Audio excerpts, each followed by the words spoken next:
আজকে আমরা নবম শ্রেণীর প্রথম পর্যায়ক্রমিক মূল্যায়ন 2026 সালের বাংলা বিষয়ে সিলেবাস নাম্বার বিভাজন এবং সম্পূর্ণ উত্তর সহ নমুনা প্রশ্নপত্র সেট 1 সম্পর্কে আলোচনা করব। তো চলো এই ভিডিওতে আমরা ক্লাস 9-এর ফার্স্ট ইউনিট টেস্ট 2026 বেঙ্গলি সাবজেক্টের সিলেবাস, মার্কস ডিভিশন এবং এই কোশ্চেন পেপার ও তার উত্তরগুলো দেখে নিই। তো প্রথমে তোমাদের সিলেবাসের মধ্যে কোন কোন গল্প কবিতা রয়েছে সেগুলো দেখো। কবিতা থেকে তোমাদের রয়েছে কলিঙ্গ দেশে ঝড় বৃষ্টি আর হচ্ছে নোঙর, এই কবিতা দুটো তোমাদের ভালোভাবে পড়তে হবে।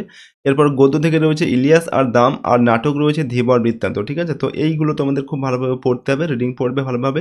ঠিক আছে, এরপর দেখো সহায়ক পাঠ থেকে তোমাদের থাকবে বোম যাত্রীর ডায়েরি এই অংশটা, এবং ব্যাকরণ থেকে রয়েছে ধ্বনি ও ধ্বনি বিপর্যয়, শব্দ গঠন, সব উপসর্গ অনুসর্গ, ধাতু ও প্রত্যয়, আর হচ্ছে ভাব সম্প্রসারণ।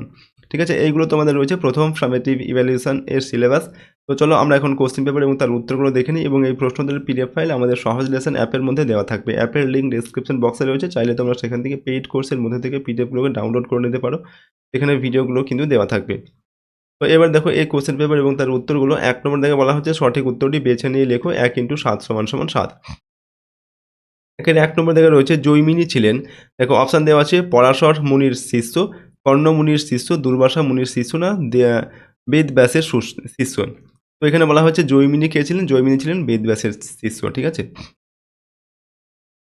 2 নম্বর দেখে নিঃস্ব ইলিয়াসের বোচকায় ছিল কম্বল, পশমের জ্যাকেট, এরপর হচ্ছে ঘোড়ার জিন, তারপর রয়েছে অপশান খতে লোমের তৈরি কোট, টুপি, জুতো আর বুট, এরপর রয়েছে কম্বল, পশমের জ্যাকেট আর জুতো, কম্বল, টুপি, জুতো আর বুট। তো এখানে 4টি অপশান দেওয়া আছে। সঠিক উত্তরটি হচ্ছে লোমের তৈরি কোট ছিল, টুপি আর ছিল কি জুতো আর বুট। ঠিক আছে, এইগুলো। 3 নম্বর দেখে আংটি হবে ভবিষ্যতের স্মারকলিপি, মনে করেছিলেন কে? মহর্ষি কর্ণ, গৌতম, সখীগণ, না ঋষি দুর্বাসা। এটা মনে করেছিল কি? সখীগণ। আংটি হবে ভবিষ্যতের স্মারক চিহ্ন, স্মারক চিহ্ন মানে হচ্ছে স্মৃতি চিহ্ন আর কি। ঠিক আছে, এটা সখীগণ মনে করেছিল। এটা হচ্ছে ধীবর বৃত্তান্ত নাটকের একটি প্রশ্ন তোমাদের এটা। এরপর 4 নম্বর দেখে খাতাটা খুলতেই বুকটা ধড়াস করে উঠল, কারণটা কি? কালির রং নীল দেখে, কালির রং নীল থেকে হলদে হতে দেখে, কালির রং সবুজ দেখে, না কালির রং সবুজ থেকে লাল হতে দেখে। তো এখানে উত্তরটা হবে কালির রং নীল দেখে বুকটা ধড়াস করে উঠল। 5 নম্বর দেখে স্নিগ্ধ তালব্য ধ্বনিগুলি হলো কণ্ঠ ব্যঞ্জন, তালব্য ব্যঞ্জন, দন্ত ব্যঞ্জন, না হচ্ছে ওষ্ঠ ব্যঞ্জন। সঠিক উত্তর হবে কণ্ঠ ব্যঞ্জন। এরপর উচ্চ মধ্য অর্ধ সংস্কৃত, অর্ধ সংবৃত, সম্মুখ প্রসারিত স্বরধ্বনি হলো হ্রস্বই হ্রস্ব এ না ও। এখানে সঠিক উত্তর লিখবে এ, অপশান গ একটা হবে।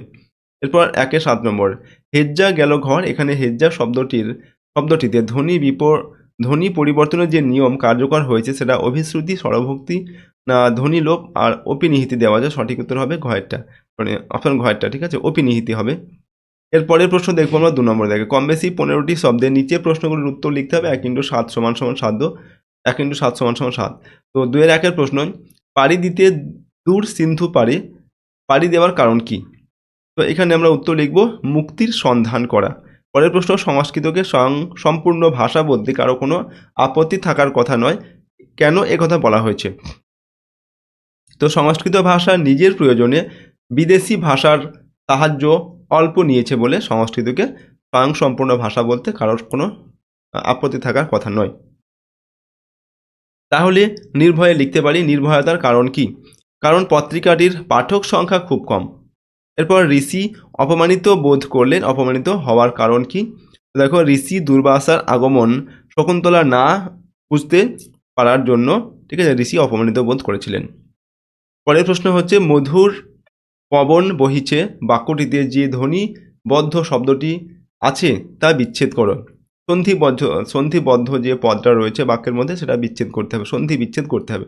তো পবন হচ্ছে সন্ধি বিচ্ছেদ পদ, এটা সন্ধি বিচ্ছেদ করলে সন্ধিবদ্ধ পদ পবন, এবং সেটাকে সন্ধি বিচ্ছেদ করলে হবে পৌজকণ পবন। ধ্বনি বিপর্যয় কাকে বলে উদাহরণ দিতে হবে। শব্দ মধ্যস্থিত বর্ণসমূহের পরস্পর স্থান পরিবর্তনকে ধ্বনি বিপর্যয় বলে, যেমন মুকুট থেকে মুটুক। এরপর যুক্ত ব্যঞ্জন ধ্বনি কাকে বলে উদাহরণ দাও। তো 2 বা ততোধিক ব্যঞ্জন বর্ণের মাঝখানে স্বরবর্ণের অভাববশত পরস্পর যুক্ত হয়ে যে সংঘবদ্ধ রূপ লাভ করে তাকে যুক্ত ব্যঞ্জন ধ্বনি বলে, যেমন হচ্ছে, ঠিক আছে, ইংয় পরিচয় একটা, ঠিক আছে, এটা যুক্ত ব্যঞ্জন বর্ণ। নেক্সট হচ্ছে কম বেশি 60 শব্দে নিচের প্রশ্নগুলির উত্তর লিখতে হবে। 3 × 2 = 6, অর্থাৎ প্রশ্নের মান 3 নম্বর করে এখানে। তো আমি সুযোগটা হাতছাড়া করলুম, আমি সুযোগটা ছাড়তে পারলুম না। কোন সুযোগের কথা বলা হয়েছে? তিনি এর সুযোগ হাতছাড়া করতে পারলেন না কেন? দেখো, দাম গল্পে কথক সুকুমারের কাছে বাংলাদেশের এক প্রান্তবর্তী কলেজ থেকে তাদের বার্ষিক উৎসবে বক্তৃতা করার ডাক আসে। এই সুযোগ এর কথা এখানে বলা হয়েছে। এবার কেন বক্তা এই সুযোগটা হাতছাড়া করতে পারলেন না? কথক সুকুমার সুযোগটা হাতছাড়া করতে চাননি, কারণ এই উপলক্ষে বিনা পয়সায় বেড়ানো যায়। তাছাড়া কলকাতা থেকে কেউ বাইরে গেলেই তার রাজোচিত সংবর্ধনা মেলে।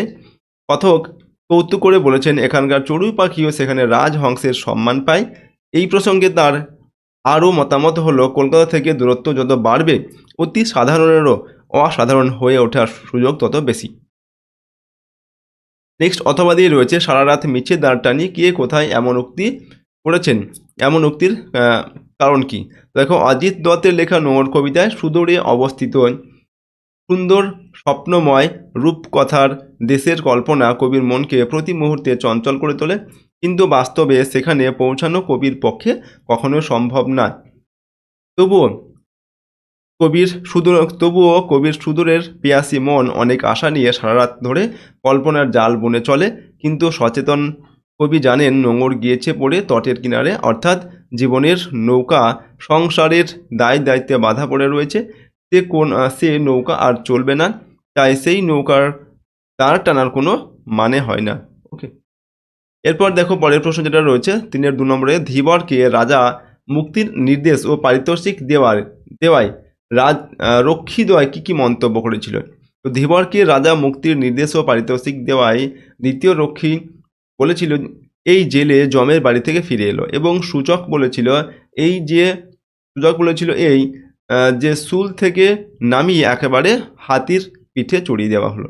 তা চড়িয়ে দেওয়া হবে, ছড়িয়ে নয়, হাতির পিঠে চড়িয়ে দেওয়া হলো। ঠিক আছে, পরের প্রশ্ন অথবা দিয়ে যেটা রয়েছে, আজ বিধুশেখর যেসব কথাগুলো বলছিল সেগুলি বিশ্বাস করা কঠিন। বিধুশেখরের কথাগুলি কী ছিল? তো বিধুশেখর বলেছিল যে রকেট থেকে টাফা নামে যে গ্রহটি দেখা যাচ্ছিল সেখানে সৌরজগতের প্রথম সভ্য লোকেরা বাস করে। পৃথিবীর সভ্যতার থেকে তাদের সভ্যতা বেশ কয়েক কোটি বছরের পুরনো।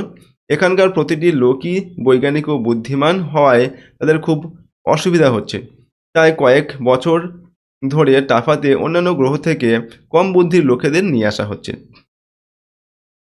4 নম্বর থেকে কম বেশি 150 শব্দে নিচের প্রশ্নগুলোর উত্তর লিখতে হবে। প্রশ্নের মান 4 নম্বর করে, 4 থেকে 16 নম্বর দেওয়া আছে, অর্থাৎ 4টি প্রশ্নের উত্তর করতে হবে। প্রথম হচ্ছে 4-এর 1 নম্বর থেকে, ইলিয়াস চরিত্রটি আলোচনা করো।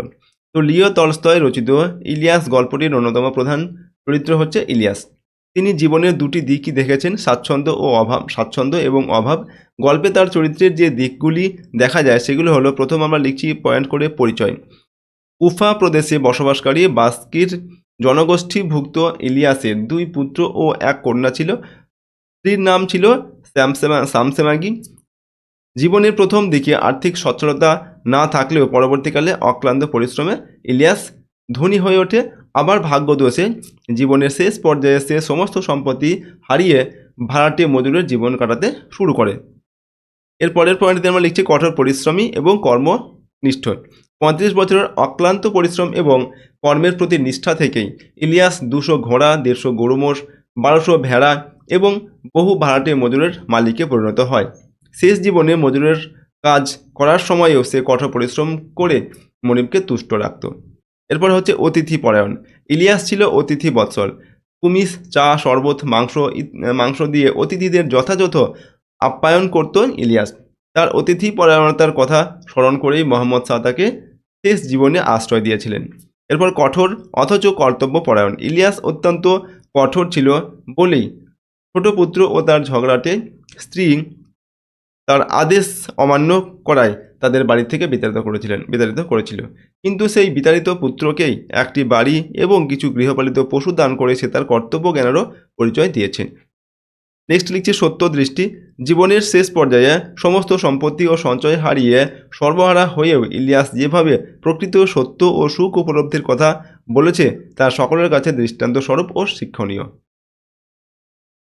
এরপর এর সঙ্গে অথবা দিয়ে বলা হচ্ছে, এই অপরাধ আমি বইব কী করে, এর লজ্জা আমি কোথায় রাখবো? বক্তা কোন কৃতকর্মের অপরাধ রূপে চিহ্নিত করেছেন? এই অপরাধ বোধ ও লজ্জা দূর হয়ে কিভাবে বক্তার আত্মশুদ্ধি ঘটল গল্প অবলম্বনে তা বুঝিয়ে দাও। প্রশ্নটি কিন্তু খুবই ইম্পর্টেন্ট প্রশ্ন, খুব ভালোভাবে তোমরা কিন্তু প্রশ্নের উত্তরটা মুখস্থ করবে। দেখো উত্তরটা আমরা লিখছি, দাম গল্পে কথকের ছোটবেলার বিভীষিকা স্বরূপ ছিলেন তার স্কুলের অঙ্কের মাস্টারমশাই। অঙ্ক শেখানোর জন্য তার কঠোর শাসন তীব্র বকাঝকা কথকদের কাছে আতঙ্ক হয়ে গিয়েছিল। সেই আতঙ্কের রেশ এতটাই তীব্র ছিল যে MA পাশ করার পরেও দুঃস্বপ্নে মাস্টারমশাই এসে হাজির হতেন সামনে। তারপরে যখন জেগে উঠে ভাবলেন যে তিনি এখন কলেজে বাংলা পড়ান, স্কুলে অঙ্ক করেন না, তখন এক গভীর তৃপ্তি অনুভব করলেন। মাস্টারমশাইয়ের ওপরে মধুর প্রতিশোধ নেওয়ার সুযোগ কথক পেয়ে যান যখন একটি পত্রিকার পক্ষ থেকে ছেলেবেলার গল্প লেখার অনুরোধ আসে। তার লেখায় বকাঝকা করে এবং তাড়না করে যে কাউকে শিক্ষা দেওয়া যায় না, নিজের অঙ্ক শিক্ষার ব্যর্থতার কথা বলে একথায় বুঝিয়ে দেন কথক। এরপর লিখছি, কিন্তু বাংলাদেশের প্রান্তবর্তী কলেজে বক্তৃতা দিতে গিয়ে বহুদিন পরে বয়সের ভারে জীর্ণ সেই মাস্টারমশাইয়ের সঙ্গে যখন কথকের আবারও দেখা হয়, কথকের সব ধারণা পাল্টে যায়। মাস্টারমশাই শুধু তার বক্তৃতারই প্রশংসা করেন না, জামার পকেট থেকে বের করেন সেই জীর্ণ পত্রিকা, যাতে ছিল মাস্টারমশাইকে নিয়ে কথকের লেখা বাল্য স্মৃতিটি। আমার ছাত্র আমাকে অমর করে দিয়েছে। মাস্টারমশাইয়ের মুখে এই কথা শুনে আত্মগ্লানিতে মাটিতে মিশে যান কথক। সন্তান বড় হলে অন্যায় শুধরে দেবে, নিজের এই মূল্যায়নে মাস্টারমশাই যেন অনন্য মহিমা নিয়ে ধরা পড়ে কথকের সামনে। কথকের মনে হয় তিনি যেন স্নেহ মমতার এক মহাসমুদ্রের সামনে এসে দাঁড়িয়েছেন। এই লজ্জাবোধে আর মাস্টারমশাইয়ের উদারতার সামনে নত হওয়ার মাধ্যমেই তার আত্মশুদ্ধি ঘটে। ওকে, এইভাবে আমরা প্রশ্নের উত্তরটিকে লিখলাম। এরপর দেখো 2-4 নম্বর, কলিঙ্গ দেশে ঝড় বৃষ্টি কবিতায় কলিঙ্গে যে প্রাকৃতিক বিপর্যয় ঘটেছিল তার সংক্ষিপ্ত বিবরণ দাও।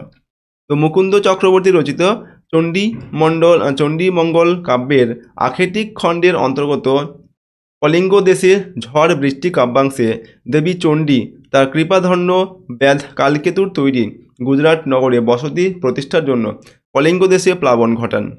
কলিঙ্গের আকাশে ঈশান কোণে মেঘ জমা হয়, ঘন ঘন বিদ্যুতের ঝলকানি দেখা যায়, দূর দিগন্তে মেঘের গম্ভীর ধ্বনির সঙ্গে শুরু হয় মুষলধারায় বৃষ্টি।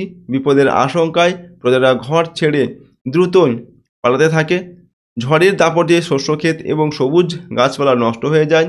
8টি দিকের 8টি হাতি যেন বৃষ্টি ধারায় সব ভাসিয়ে নিয়ে যেতে চায়। প্রবল বর্ষণে পথঘাট জলে ডুবে যায়, ঘোর অন্ধকারে দিন রাত্রির পার্থক্য মুছে যায়, জলমগ্ন রাস্তায় সাপ ভেসে বেড়াতে থাকে। ভীত প্রজারা এই ভয়াবহ সুযোগ থেকে নিস্তার পেতে ঋষি জৈমিনীকে স্মরণ করতে থাকে। 7 দিন ধরে অবিরাম বর্ষণের ফলে কৃষিকাজ যেমন ক্ষতিগ্রস্ত হয়, ঘরবাড়িও নষ্ট হয়ে যায়। ভাদ্র মাসের তালের মতো বড় আকারের সিল ঘরের চাল ভেদ করে পড়তে থাকে। দেবীর আদেশে সমস্ত নদ নদী কলিঙ্গের দিকে ছুটে আসে। দেবীর আদেশে পর্বতের মতো উঁচু ঢেউয়ের আঘাতে বাড়িঘর ভেঙে পড়ে। দেবী চণ্ডীর আদেশে সৃষ্ট এই ভয়াবহ প্রাকৃতিক বিপর্যয়ে অসহায় ভীত প্রজারা বিপদের আশঙ্কায় শেষ পর্যন্ত কলিঙ্গ ত্যাগ করে চলে যায়। ঠিক আছে, তো এর আমরা লিখলাম এই কলিঙ্গ দেশে যে ঝড় বৃষ্টির ফলে যে প্রাকৃতিক বিপর্যয় ঘটেছিল। ঠিক আছে, তো সেটা আমরা এখানটা লিখলাম। পরের প্রশ্ন দেখবো, সেটাকে অথবা দিয়ে রয়েছে, নোঙর কবিতার নামকরণের সার্থকতা আলোচনা করো। তো কবি অজিত দত্তের আলোচ্য কবিতা এই নোঙর এর মাধ্যমে মানব জীবনের বন্ধনের কথা বলা হয়েছে। মানুষের জীবনও নৌকার মতো, সম্পর্কের, কর্মের, দায়িত্ব, কর্তব্যবোধের নোঙরে তা বাধা পড়ে থাকে। যারা ভাবুক, সৃষ্টিশীল ও রোমান্টিক মনের মানুষ, তারা জীবনের সমস্ত বন্ধন ছিন্ন করে বাস্তব থেকে দূরে চলে যেতে চান মাঝে মাঝে। তাদের মনের স্বপ্ন কল্পনার জগৎ ও বাস্তব জগতের মধ্যে সংঘাত দেখা দেয়। কবির সৃষ্টিশীল মনেও এমনই সংঘাত চলে। সুদূরের আহ্বানকে তিনি উপেক্ষা করতে পারেন না, আবার দৈনন্দিন জীবনের সীমাবদ্ধতা থেকে বেরোতেও পারেন না। তার জীবন যেন নোঙরে বাঁধা পড়া এক নৌকা। তাই এই কবিতার নোঙর হলো বন্ধনেরই প্রতিশব্দ। সেদিক থেকে বিচার করলে আলোচ্য কবিতাটির নোঙর নামটি সার্থক ও যথাযথ। পরের প্রশ্ন হচ্ছে 4-এর 3 নম্বরে, কোনো নিদর্শন দেখাতে পারলে তবে সাপের প্রভাব দূর হবে। নিদর্শনটি কি? নিদর্শন কিভাবে সাপের প্রভাব দূর করবে? নিদর্শনটির পরিণতি কি হয়েছিল? দেখো, আলোচ্য কবিতাটি ধীবর বৃত্তান্ত নাট্যাংশ থেকে নেওয়া হয়েছে। এখানে নিদর্শনটি হলো দুষ্মন্ত প্রদত্ত শকুন্তলাকে দেওয়া আংটি। এরপর দেখো, নিদর্শনটি অর্থাৎ আংটিটি যদি শকুন্তলা দুষ্মন্তকে দেখাতে পারে তবেই দুষ্মন্ত শকুন্তলাকে চিনতে পারবে। এরপর নিদর্শনটির পরিণতি কি হয়েছিল? তো মহর্ষি কর্ণ তীর্থ থেকে ফিরে শকুন্তলাকে পতিগৃহে পাঠানোর উদ্যোগ নেন, কিন্তু যাওয়ার সময় শচীতীর্থে স্নানের পরে অঞ্জলি দিতে গিয়ে হাত থেকে আংটি খুলে জলে পড়ে যায়, ফলে দুষ্মন্ত শকুন্তলাকে আর চিনতে পারেন না। এর সঙ্গে অথবা দিয়ে বলা হচ্ছে, এখন থেকে তুমি আমার একজন বিশিষ্ট বন্ধু হলে। কারা পরস্পর বন্ধু হয়েছে? কিভাবে তারা বন্ধু হলো? ধীবর বৃত্তান্ত থেকে তোমাদের দেওয়া হয়েছে, আগের প্রশ্নটা দেওয়া হয়েছিল, এটাও ধীবর বৃত্তান্ত থেকে দেওয়া হচ্ছে, ঠিক আছে। তো আলোচ্য উক্তিটি ধীবর বৃত্তান্ত নাট্যাংশ থেকে নেওয়া হয়েছে। এখানে ধীবর ও রাজশালক পরস্পরের বন্ধু হয়েছে, ঠিক আছে। তো কিভাবে তারা বন্ধু হলো? তো কালিদাসের ধীবর বৃত্তান্ত নাট্যাংশে ধীবরের কাছে রাজার নাম খোদাই করা মণিখচিত আংটি দেখে নগর রক্ষায় নিযুক্ত রাজার শালক এবং দুজন রক্ষী পেছনে হাত বেঁধে তাকে ধরে নিয়ে আসেন। ধীবর আংটিটি চুরি করেনি জানালেও তারা তা বিশ্বাস করেন না। প্রথম রক্ষী বিদ্রুপ করে জানতে চায় তাকে সৎ ব্রাহ্মণ মনে করে রাজা আংটিটা দান করেছেন কিনা। ধীবর এই সময় রক্ষীদের তীব্র ব্যঙ্গ বিদ্রুপের মুখে পড়ে। সে জাল বড়শি ইত্যাদি দিয়ে মাছ ধরার কথা বললে তা নিয়েও তাকে ব্যঙ্গ শুনতে হয়। ধীবর এর প্রতিবাদ জানায়। সে রুই মাছ কাটার সময়ে মাছের পেটে আংটি পাওয়ার কথা বলে। রাজশালক ঘটনার সত্যতা যাচাই করতে রাজার কাছে যান। ফিরে এসে জানান যে ধীবর সবই সত্য কথা বলেছে এবং সে কারণে তাকে ছেড়ে দেওয়া হবে। শুধু তাই নয়, রাজা খুশি হয়ে ধীবরকে আংটির সমমূল্যের অর্থ দিয়েছেন বলেও তিনি জানান। তারপর রাজশালক ধীবরকে জানায়, আজ থেকে তুমি আমার একজন বিশিষ্ট বন্ধু হলে। 4 নম্বর প্রশ্ন দেখো, মঙ্গল যে কত অমঙ্গল হতে পারে, মঙ্গল কিভাবে অমঙ্গল হয়ে উঠেছিল, বোমযাত্রীর ডায়েরি গল্প অবলম্বনে আলোচনা করো। তো উক্তিটি সত্যজিৎ রায় রচিত বোমযাত্রীর ডায়েরি গল্প থেকে উদ্ধৃত হয়েছে। গল্পের প্রথমে আমরা জানতে পেরেছি যে প্রফেসর শঙ্কু তার সঙ্গীদের নিয়ে তার সৃষ্ট মহাকাশযানে চড়ে মঙ্গল গ্রহে পৌঁছেছেন। গল্পে অবতরণের পর তারা নানান সমস্যার সম্মুখীন হন। প্রথম ভোরে পাথর কুড়োতে ব্যস্ত প্রহ্লাদ হঠাৎ দেখে বিড়াল নিউটন এক লাফে এক মঙ্গলীয় প্রাণীর হাঁটুতে কামড় বসিয়েছে। মঙ্গলীয় প্রাণীটি মানুষও নয়, জন্তুও নয়, আবার মাছও নয়, বরং এই 3 রকম প্রাণীর সাথেই তার মিল আছে। নিউটনের কামড় খেয়ে ভীত জন্তুটা ঝিঝির মতো বিকট আওয়াজ করে পালিয়ে যায় ঠিকই, কিন্তু আর একটা জন্তু কোথা থেকে এসে প্রহ্লাদকে তাড়া করে। বিপদ বুঝে প্রহ্লাদ নিউটনকে নিয়ে ঊর্ধ্বশ্বাসে রকেটের দিকে দৌড়ে যায়। প্রহ্লাদ দৌড়ে জন্তুটাকে পরাস্ত করে রকেটে উঠে পড়লে সেই মুহূর্তে প্রফেসর শঙ্কুর যন্ত্রমানব বিধুশেখর লাফ দিয়ে রকেট থেকে যন্ত্রটার সামনে এসে দাঁড়ায় এবং এরপর চোখের পলকে বিধুশেখরের লোহার হাতের বাড়ি খেয়ে জন্তুটা চিঁ শব্দ করে ডানা ঝাপটাতে ঝাপটাতে মাটিতে পড়ে যায়। এই সময়ে শত শত মঙ্গলীয় সৈন্য রকেটের দিকে এগিয়ে আসতে থাকে। কয়েক মুহূর্তের মধ্যে প্রফেসরের সামনে এই ঘটনাটি ঘটে যায় এবং বেগতিক বুঝে উত্তেজিত বিধুশেখরকে বোতাম টিপে বিকল করে দেন। এদিকে 100 গজের মধ্যে চলে আসা সহস্র মঙ্গলীয় সৈন্যের প্রতিহিংসা থেকে বাঁচতে কোনো রকমে বিধুশেখরকে 2 টুকরো করে আলাদা করে টেনে হিঁচড়ে রকেটে তোলেন। দরজা বন্ধের মুহূর্তে মঙ্গলীয়ের ঝাপটা খেয়ে শঙ্কু জ্ঞান হারান এবং কোনো অলৌকিক উপায়ে তাদের বোমযান পুনরায় চালু হয়ে মঙ্গলের মাটি ছেড়ে মহাকাশে ভেসে যায়। মঙ্গল গ্রহের এই অদ্ভুত ঘটনাকেই প্রফেসর শঙ্কু অমঙ্গল বলে উল্লেখ করেছেন। অথবা দিয়ে রয়েছে টাফা কি, টাফার প্রকৃতি এবং প্রাণীদের সম্পর্কে আলোচনা করো। তো সত্যজিৎ রায় রচিত কল্পবিজ্ঞানের গল্প বোমযাত্রীর ডায়েরিতে আমরা টাফা গ্রহের বিবরণ পাই। এক অবিশ্বাস্য জগতের মধ্যে অবস্থিত টাফা, যেখানে আকাশময় কেবল সোনার বুদবুদ ফুটছে আর ফাটছে বলে মনে হয়। মনোহরণকারী আলোর আতশবাজির উৎসব যেখানে অনবরত চলে, সে জগতে ভয়ঙ্কর পাথরের অগ্নিপিণ্ডীয় বিচরণ করে। সেই জগতের এক মনোমুগ্ধকর ঝলমলে সাদা গ্রহ হলো টাফা। বিধুশেখরের বিবরণ থেকে জানা যায়, টাফাতে সৌরজগতের প্রথম সভ্য লোকেরা বাস করে। পৃথিবীর চেয়ে কয়েক কোটি বছরের পুরনো তাদের সভ্যতা। তাদের গ্রহের প্রত্যেকে বৈজ্ঞানিক ও বুদ্ধিমান।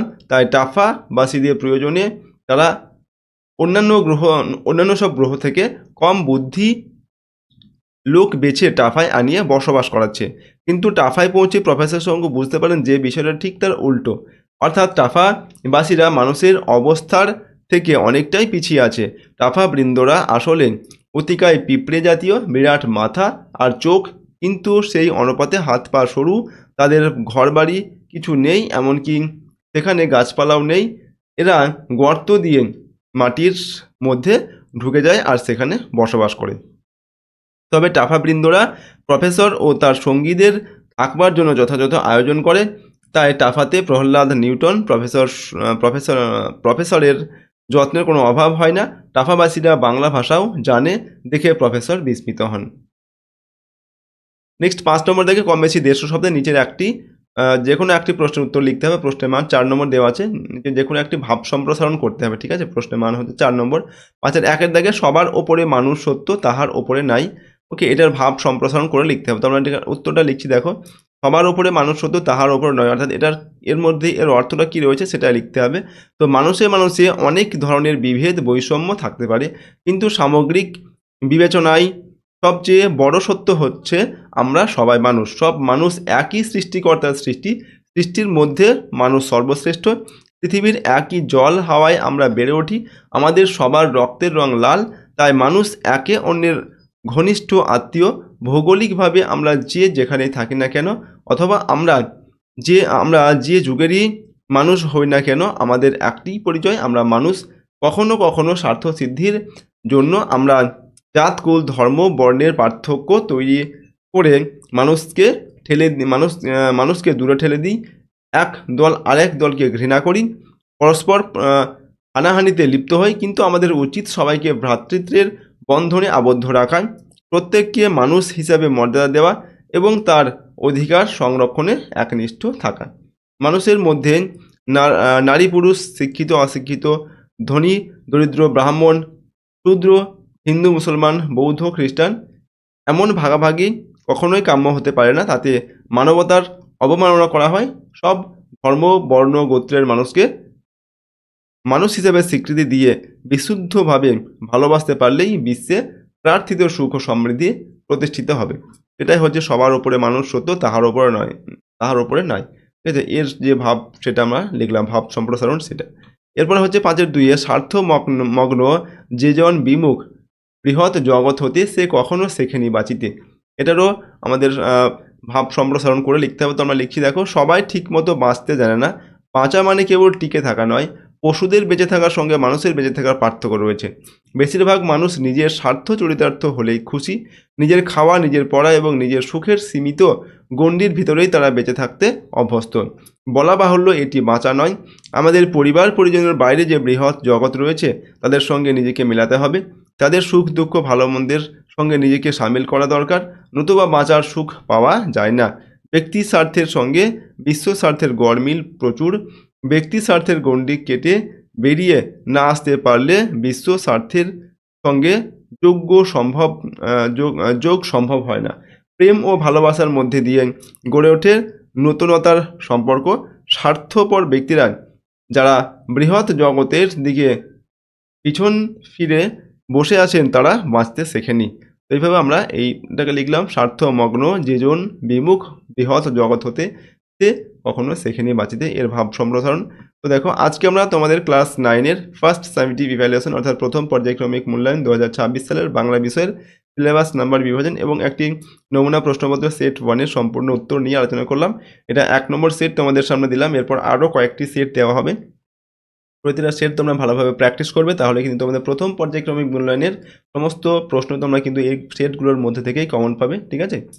আর যদি এই প্রশ্নোত্তরের পিডিএফ ফাইলগুলো পেতে চাও আমাদের অ্যাপটিকে ডাউনলোড করবে। সহজ লেসন অ্যাপের লিঙ্ক ডেসক্রিপশন বক্সে দেওয়া আছে। পেইড কোর্সের মধ্যে থেকে চাইলে তোমরা এগুলোকে নিতে পারো, এই প্রশ্নোত্তরের পিডিএফগুলোকে, ঠিক আছে? আর যদি আমাদের চ্যানেল তোমরা নতুন হয়ে থাকে চ্যানেলটিকে প্লিজ সাবস্ক্রাইব করবে এবং বেল আইকনে প্রেস করে অল অপশানটিকে সিলেক্ট করে রাখবে পরবর্তী ভিডিওগুলি পাওয়ার জন্য। ভিডিওটিতে লাইক করবে, ভিডিওটি তোমার বন্ধু বান্ধবের সঙ্গে শেয়ার করবে এবং কমেন্ট বক্সে নিজেদের মতামত লিখবে। তো আজকের এই ভিডিওটিকে আমরা এখানে শেষ করছি। সম্পূর্ণ ভিডিওটি দেখার জন্য অসংখ্য ধন্যবাদ।